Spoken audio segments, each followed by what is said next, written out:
یہ قرآن کا ایک ایسا گرامر رول ہے جو آپ کو بہت کام آئے گا۔ ابھی یہ دو لفظ دیکھیے، یہ بھی انا پڑھا جائے گا اور یہ بھی انا پڑھا جائے گا، لیکن آخر میں ایک کے ساتھ الف ہے اور ایک کے ساتھ الف نہیں ہے۔ ابھی کئی جگہ پر قرآن میں انا کے بعد اگر الف ہے اور اس کے اوپر مد ہے تو ہم ایسے پڑھیں گے، اس کو کھینچ کے پڑھیں گے، جیسے کہ انا اعطیناک الکوثر اور انا انزلناہ فی لیلۃ القدر۔ اب یہاں پر بھی اس جگہ پر بھی سیم انا ہے الف والا، لیکن اس پر مد نہیں ہے، تو ہم اسے پڑھیں گے انا نحن نزلنا الذکر،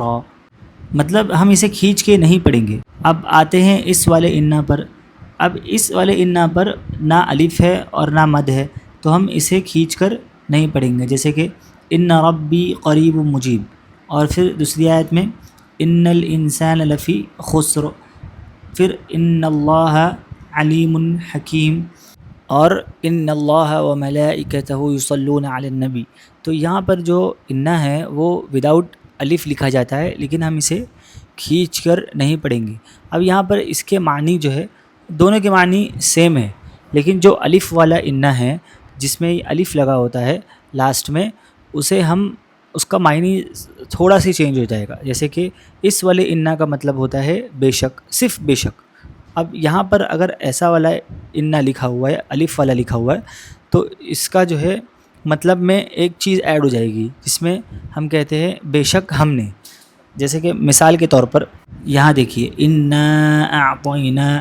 یہاں پر آئے گا بے شک ہم نے عطا کیا، اعطینا عطا کیا کل کوثر، حوض کوثر کو، اور پھر یہاں پر دوسری آیت میں انا انزلناہ، بے شک ہم نے نازل کیا فی لیلۃ القدر، لیلۃ القدر میں قرآن مجید کو، اور پھر انا نحن نزلنا الذکر، بے شک ہم نے نازل کیا یہ ذکر اس قرآن مجید کو۔ تو یہاں پر جو ہے ہم نے جو ہے ایڈ ہو جائے گا، ٹھیک ہے، الف والے انا میں۔ اب یہاں پر اگر ہم دیکھتے ہیں ان ربی، تو یہاں پر ہم نے نہیں آئے گا، صرف آئے گا بے شک تمہارا رب قریب ہے، ان ربی قریب، بے شک تمہارا رب قریب ہے۔ اب یہاں پر ان الانسان لفی خسر، یہاں پر بھی ہم نے نہیں آئے گا، صرف بے شک آئے گا انا کے لیے۔ تو بے شک انسان لفی خسر مطلب خسارے میں ہے، اور ان اللہ علیم الحکیم، بے شک اللہ رب العالمین علیم اور حکیم ہے۔ تو اس کا ڈفرینس جو ہے، اس میں سلائٹلی ٹرانسلیشن کا فرق ہے۔